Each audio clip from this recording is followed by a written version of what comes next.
Nom d'une célèbre place de Lille, Louise de Béthigny est souvent considérée comme la Jeanne d'Arc du Nord. Née à Saint-Amand-les-Eaux en 1880, elle commence par faire ses études en Angleterre où elle apprend la langue locale, ce qui lui servira beaucoup pendant l'occupation allemande du Nord lors de la Première Guerre mondiale.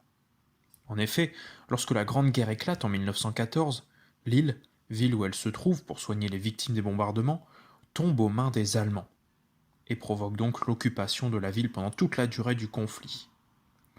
Louise de Béthigny se trouve donc en zones occupées, ce qu'elle ne peut supporter.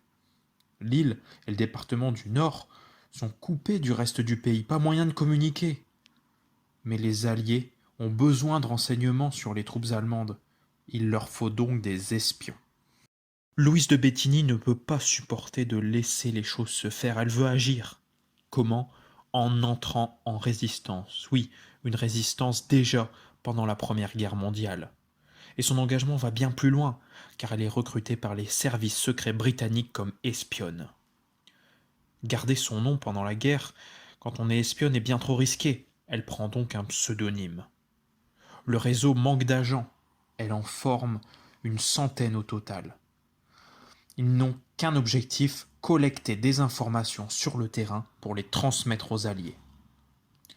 Elle correspond aussi avec un réseau belge pour avoir d'autres informations.